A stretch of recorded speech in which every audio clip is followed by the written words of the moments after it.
And so to start this right off, I will allow you, Justin, to introduce yourself. Everyone, Justin is with Trellis, and I'm going to allow him to share a little bit more about Trellis and his role in the company. Yeah, thanks everybody for joining. My name is Justin Whitaker. I'm the Director of Marketing at Trellis. I lead the marketing team both internally and on the client-facing side. So we specialize in client marketing, very data-driven, very technical, and we manage paid assets like Facebook, Google, Pinterest, email marketing, SMS, really the whole 9 yards. Definitely. And you all know that Trellis is the one behind this whole virtual conference. And I think this whole event kind of shows you how everything is just kind of value and data and information driven. So this is just kind of a little taste of what it's all about with, working with Trellis and how everything is just super hyper focused. So thank you so much for sharing your wisdom, Justin. And now, Amy, I'd love for you to share with us, a little bit about you and the company you work with. Sure. Hi, everyone. My name is Amy Crider. I'm an Associate Account Director on the Global Accounts team at Acceleration Partners. Acceleration Partners is a global partner marketing agency that helps industry-leading brands efficiently grow and refine their marketing partnerships. In my role, I work closely with our account teams to develop innovative strategies that help create, manage, and grow a successful affiliate program for clients in 2 or more mega regions or clients looking to expand their partner marketing into 2 or more mega regions. Fantastic. So obviously you two have a lot of experience when it comes to building and fostering partner programs. So let's dive in. When people are, looking to think about expanding and going global, what would you say in terms of this context that people need to first consider before taking that step? Yeah, I'm happy to jump in here. So going global offers brands a lot of opportunities for growth and efficiencies, but it also presents very unique challenges. It's important for brands to understand that individual countries are going to have the nuances as much as mega regions, and that it could even require separate strategies depending on the varying e-commerce trends, cultural nuances, and digital sophistication. I think there are several considerations, but from my experience, I'll highlight, and I pulled together just a quick slide of what I think are the top 5. Right. So it doesn't look like I can share my screen though. But that's okay. Yeah, I was having some issues too, Amy. No worries. I can go ahead and talk about them, and if that pops up. So the first would be brand recognition, perception, and competitive landscape. So it's important to understand who your competitors are and how your brand stacks up in the market that you're looking to expand into. So for example, your brand may be the leader in the US, but when you go global, you may not have that same recognition in other markets. And therefore, maybe you should take a more educational approach to start to help consumers understand your brand, and or possibly consider a different strategy, maybe leveraging more coupon and loyalty partners to help incentivize customers to use your product or service over a more recognized competitor. Consumer behavior is another consideration. So some questions to ask yourself here. How do shopping habits differ compared to other markets? Do consumers put more trust into word of mouth referrals over content? And when are consumers more likely to shop online? So knowing these differences will be important to help define your strategy, both at a local and global level. In Germany, most stores are closed on Sundays. So we tend to see more German consumers shopping online over the weekend. So when it comes to promotions or content, that's something to consider. And then in Brazil, they have what's called the 13th salary, which is a bonus paid out at the end of the year. So this is a difference in seasonality compared to some of the other regions where maybe it's a hyper focus on Cyber Monday or Black Friday, and not saying that's not in that market, but this is just a unique seasonality to consider.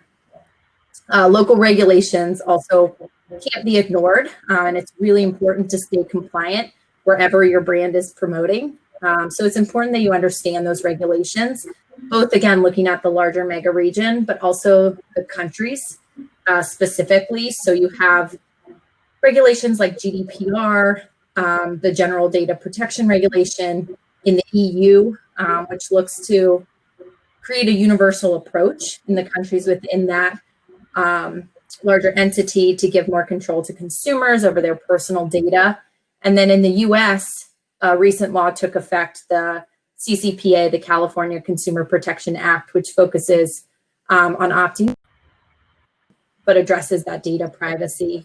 You also have regulations like the FTC in the US or ASA in the UK around the disclaimers and disclosures. So they're ever changing, new regulations pop up, changes to current regulations happen.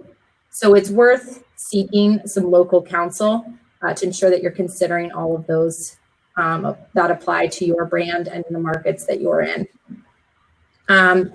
Another being internet usage rates and mobile adoption. So I know we'll probably dive into this a bit more. Mobile is definitely a growing channel, and this varies by region and market. So we've found that smartphone adoption and even favored operating systems within a given market can impact performance if a brand is not properly optimized.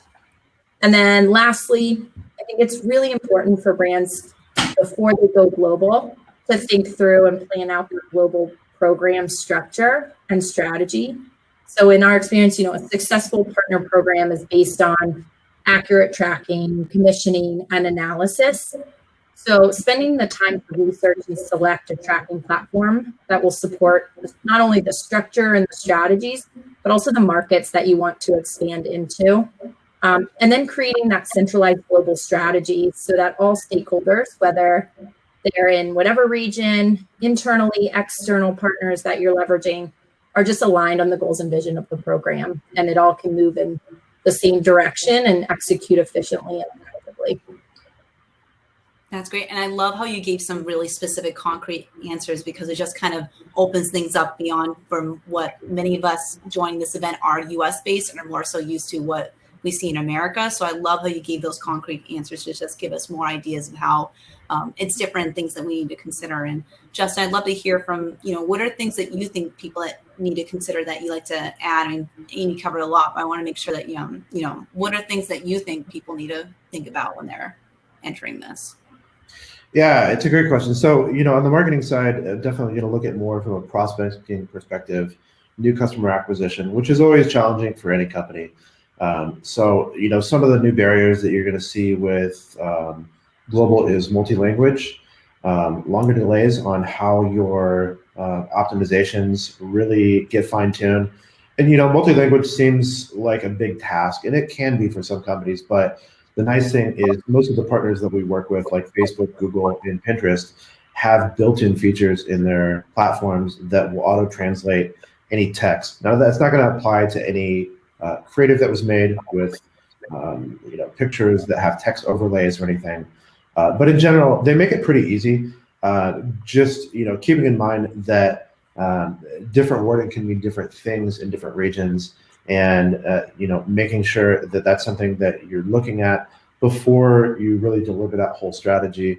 And then in terms of what I mean by a little bit longer delay, so when you leave the United States as a market and you go globally, it's simply a lot more people. And the way that most of these platforms deliver advertisements is by their algorithm optimizing that content or that copy so that it's relevant to that user.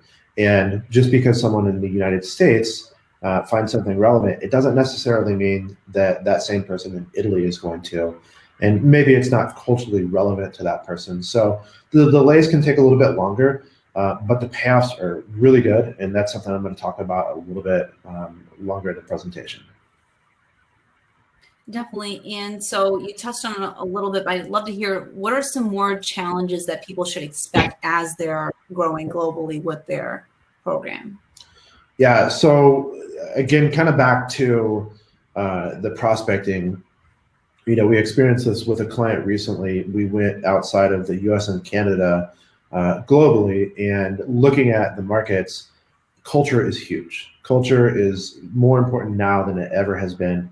And that being said, that can have some added work with your company from a creative perspective. So it's extremely important on the, on your lifestyle type advertisement that culture is there, that gender is there, and that really reaching a broader audience is very effective, and it does pay off because, just because we'll use a white male versus maybe an African American woman, it doesn't speak to the audience the same that it does just natively here in the United States than it would in, say, the UK or Germany or a different country, because we have to make sure that we really optimize for a broader, less targeted audiences that is more, just a little bit more inherent to what culture you're talking to, and making sure that you broaden and really give each culture and every gender a chance to really get their message out there.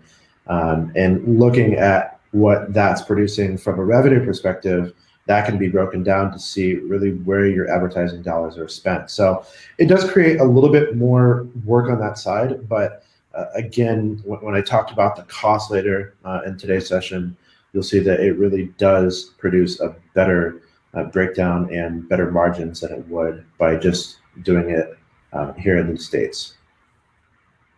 Definitely. So while we're already on that topic, I love to hear, can you break that down, Justin, so that people can understand the cost of the terms of acquisitions and things like that? Yeah, absolutely. I'm going to share my screen for this one. Great. I think. Yes. Okay.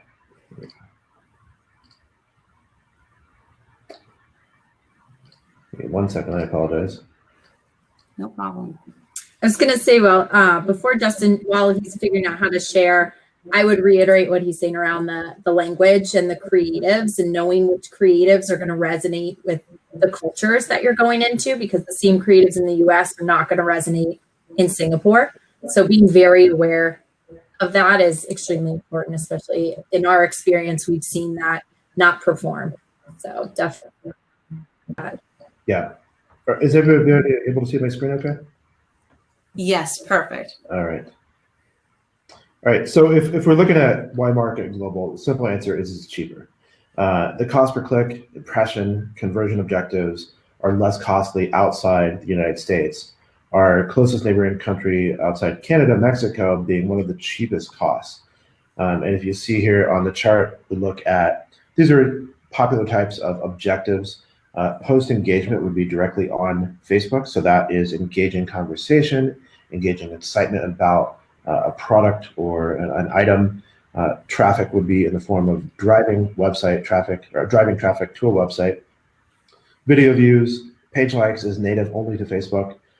Conversions, which is actually a small portion of what Facebook actually focuses on, to you as the client marketing to the customer, that's arguably one of the biggest revenue generating objectives.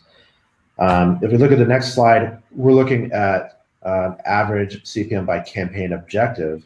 And again, we look at brand awareness being only 48 cents averaging. And then looking at some of the other objectives like reach, store visits for anybody who's doing omni-channel in combination with online versus offline. And then looking at the country, and this is the one that's really important. If we look at the average for the United States, we're looking at $2.29 versus Mexico, right next door, which is only 76 cents. So a huge difference in what it costs to prospect versus the United States. Now, anybody who out there who has an app in addition to an online source, this is broken down by app installs by country. United States far surpasses every country, with the exception of Japan, in terms of the cost to install an app. And this is the definition of this would be the customer clicking on the ad, going to the iOS or Google Play Store, installing the app and actually using it. So not just simply an abandon or a bounce. And then finally, looking at the average cost per click around the world, the US is number one. Really the only other country in the entire world that is more expensive is United Arab Emirates. Has an average of 8% greater than the US, but in terms of volume, not a lot of people are going to have United Arab Emirates as a big source of revenue. But if we look at Mexico, where it averages 40% less, take auto parts or clothing, it's a great source to create a really cheap prospecting audience and then turn that into a even more cost efficient retargeting. So why does it matter? I'm sorry? I'll just say, I'm sure people watching this are really happy to relieve to, hear like how cost effective it can be in this aspect, because usually people are worried about budgeting for more aspects, for more dollar signs and things like that, and able to kind of see, okay, great, this doesn't have to be as big of a chunk as what we're already invested with in the US. So I'm sure people are happy to see that. And that's why, prospecting is expensive. It's always more expensive to get a new customer than resell to a new one, but it doesn't have to be. And that can be done by, kind of manipulating how the targeting works and then retargeting to the United States. But one thing is data is crucial. We are very data driven at Trellis. I've always been very reliant on data. By driving cheap global traffic, that data can be carried over to the United States to lookalike audience, which essentially mimic traffic and buying habits of other countries. And then this all translates into a cheaper cost per acquisition and a cheaper conversion. It's true. I mean, data optimization is a huge part of being successful with, your business pushing your products and services. I'd love to hear, let's say, after you've gone global, what should companies do to manage a program and continue to function effectively? Amy, I'd love to hear, some of the tips that you have with this aspect. Yeah. So from our learning, I think it's important to kind of understand, like, you're not going to get it right the first time, plan, research, but ultimately to be successful, you just build that program incrementally, you test and you learn. And I think mimicking, reiterating what Justin has said about data, a tracking platform where you and the centralized strategy that I talked about, like having a clear goal and vision and having everybody look at what are the KPIs and the metrics across the board is really important, because there you can make decisions and shift your strategy to areas that are more efficient, or to partners that are performing better, because you may see partner types performing better in one region and not great in another. So it's just really important to analyze that and just keep testing. I mean, it can take years before you feel like your program is in the right spot globally. And I think with, online and digital marketing, it evolves every day. So I don't even know if we'll ever master it. It's just constantly taking what's coming and learning and adjusting and pivoting. And there's new partners coming into the game every day. So that's, from our experience, the best route to go. Yeah, Amy, I think you really hit the nail on the head there, is that, testing is so crucial, and it is, in the 15 years that I've been in marketing, I still feel like I don't know it all. I still feel like, the next big thing is coming every day. Google is constantly changing. GDPR prevents us from delivering ads in specific ways. And yeah, I mean, it has been my best friend. And, it's something that we really have to rely on with our team, because, me personally, I know very little about women's skincare or specific automotive makers and how to deliver that. And I think, the testing component is very, very important. Yeah, definitely. I mean, data is always the only thing that you can really rely on to make decisions and to try to have a better educated guess of what kind of campaign can be successful or not. Yeah. And I think too, there's the challenge of going global and the time it can take, and the expectations that you may have as a brand. You want to see this growth in a year. An APAC is based on partnerships, it's based on face-to-face, it's based on relationships, and that in and of itself can take 6 to 9 months to build before those partners are really promoting you. In our market, it's not a turn on, turn off kind of channel. You build it. And so when you're entering new markets, and especially those new markets where business is done differently, that's a really important consideration too. Definitely. And when it comes to, channels that we choose to market ourselves and collect data from, what would you say are some of the best channels in terms of, acquisition? For us, it obviously there's a lot of factors that come into play with a question like that. But from a high level, Google, Facebook, Pinterest have been always a very good, reliable source of acquisition. Google, from the sheer reach with all of those affinity partners and third-party networks that they have. Facebook is, I've always really favored Facebook in the past, just because it's a platform that I'm very comfortable with and I'm very knowledgeable about it. But the data that comes with Facebook and the workings and the mechanisms as to why somebody decides to make a purchase. And a lot of that can be tied in with your eCommerce's API on the back end to deliver that same type of information in the form of new prospecting. So Facebook has always been, a great one for me. It mimics a lot of customer traits. It does a great job of gathering as much personal data as possible to ultimately, cut down the cost per acquisition for whatever your vertical is. And then Pinterest has been phenomenal over the last several months. They really revamped their advertising platform over the last year, and they've really focused on acquiring customers for their advertisers. And especially now with COVID, with people being home, Pinterest has always been a sense of inspiration for people. They look it up for recipes, they look up how to do things at home. But now it's being used for a lot of other sources. How to cut your hair. All the people who still can't go to the barbershop. Thankfully I got my hair cut recently, but before that I was looking on Pinterest trying to figure out, okay, how am I going to make myself look not terrible? And Pinterest was my go-to.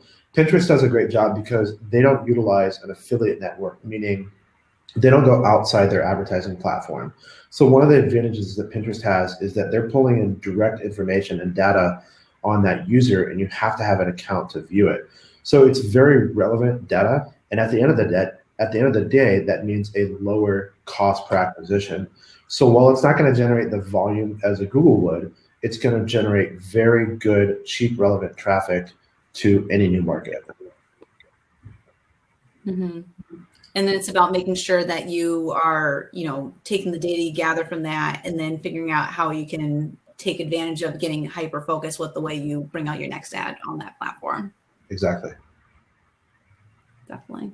And I would love to hear, can you share, Amy and Justin, you share an example of a way that you have seen of making differences of one campaign in, say, the US versus a campaign in another country, of like kind of, how, data might have told you the answers or given you maybe had to make some adjustments that you might have not expected. I'd love to hear an example about, overall of like real life example of making adjustments because you see that this worked in the US, but, we did this over in Italy or China and we realized that this didn't work at all. And when we did this change, then all of a sudden the product started selling. Sure. I'll give you an example that we did, I think, about a year ago, and it's back to what Amy said with testing. And we did an ad. It was for an automotive distributor, and the ad was a red BMW and a blue BMW. Same car, just photoshopped a different color. And I really liked the red car. Everybody else did on the team too. And when we did a test, the red car accounted for a few conversions, so a few sales, and the blue accounted for over 70. Why, I don't know, but little things matter. So testing is crucial, and making sure that you fine tune whatever messaging to whatever country you're going to is very important, because again, it may not have the same relevance that it does here in the United States. So, trusting your data, making sure that you're doing the due diligence to look at not only the platform, but what device. In the US, on mobile, iOS, there's a lot of iOS users. That's not the same in the rest of the world, and making sure that you optimize for specific devices is very important because they react differently. The other thing about mobile, to touch on that real quick, is that mobile in the United States is phenomenal. It's fast, it's responsive. You have LTE, you have the big name providers. Well, that's not the case in every country. And something that you have to worry about is simply bandwidth. Bandwidth can be an issue for other countries.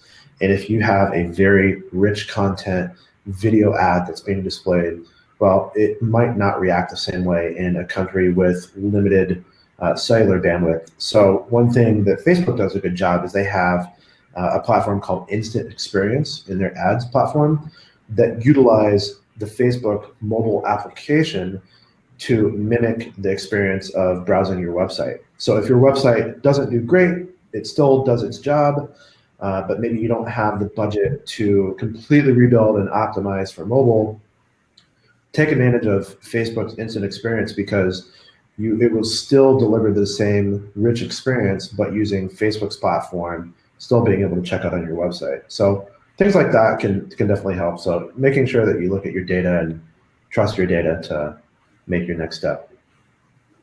Definitely. And I appreciate you touching on the mobile aspect too, because that's something that, again, when you're in certain regions of the world, you have one experience and you might not know what the other experience is in other parts of it. So thanks for touching on that. I think for us within the affiliate channel per se is, we have to look at where the knowledge is and where the, affiliate market is in each given region, each given country, and how much education. So we really advise our brands on how to shift your strategy. So here in the US, the pay per performance model is very well known, and we can get a lot of content partners on board. And there's a lot to show that, sometimes performance works out better than a flat fee cost. Whereas in the EMEA region or in the APAC region, we've had to, talk to our clients and strategize around more of a flat fee strategy to get those content partners on board, and then shift into a performance model once we can prove to the partner what the data looks like and what their earnings would be, really backing into their goals as well. So for us, it's just the shift in strategy, what partner types and what the commission strategy needs to be in each given country can really vary. Yeah, one thing I'd like kind of last add is it's important that you have a full circle strategy. I cannot express the importance of affiliate marketing. It's crucial to what we do on the paid side. The paid side can be expensive. It can be confusing. The metrics of how it's delivered back can be a little bit different from what is portrayed by the advertiser or even the agency. And affiliate marketing just really amplifies those efforts. So having a full service strategy, everything from paid to affiliate to email to SMS is very important. Don't forget about the things like Facebook Messenger, WhatsApp are very, very big. WhatsApp is huge in other countries, not so much in the United States, but the affiliate really completes that cycle on how your content is delivered, where it's delivered, and ultimately how they come back to your website and check out. So. Mm-hmm.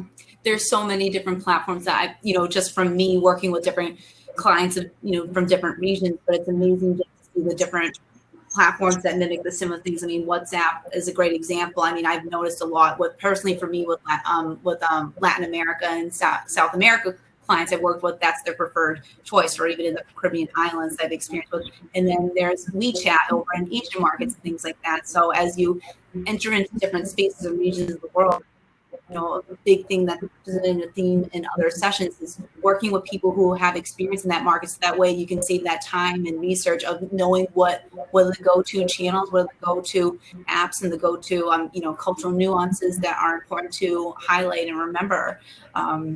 Thank you guys so much for sharing all this information. I think there's a lot that people can take away from what you all shared, and much more to think about when it comes to testing their data. And obviously the big takeaway is data. You can always rely on data no matter where you're taking your products and services. So to wrap this up, I'd love to hear from each of you. Amy, what's one thing that you really want to stress to people in our session?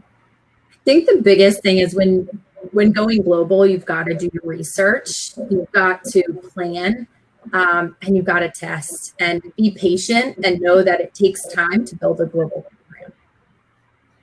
Definitely. And Justin, what would you like to stress? I'm going to repeat what Amy's saying a different way. Trust your data. I say it so often. Your data is going to be your driving force on the choices and the next steps that you make. So few companies take the time to really look at what's in front of them, and there's so much information and so much value there. I can't stress it enough. Just, trust your data. I'd love to say go with your gut, but data doesn't lie. So I love it. I'm definitely a nerd about it. I like seeing all the changes, and it's one of the metrics that you can truly trust. Definitely. And sometimes data can reinforce what your gut's saying. So that's even better that way when that happens. And sometimes not. I love the red car. So, that's awesome. Well, thank you all for joining us. And for people who want to, connect with, Trellis and Acceleration Partners more, please head to the expo area. You can connect with people that way and to get to know the companies and the services even more, so you can get more beyond what we already shared in this panel. Thank you, Justin and Amy, for taking the time to share this information. We really appreciate it. And this has been a great jam-packed session. Thanks for having us. Thanks, Megan. Thanks, Amy. Bye, everyone. Bye. For all of you, we have our final session, which is focused on customer stories. This is a great way to kind of bring everything together, focus on building successful localized e-commerce user experience. So please hop in over to that next session. I'll see you there in a moment. Thank you all. Bye, guys.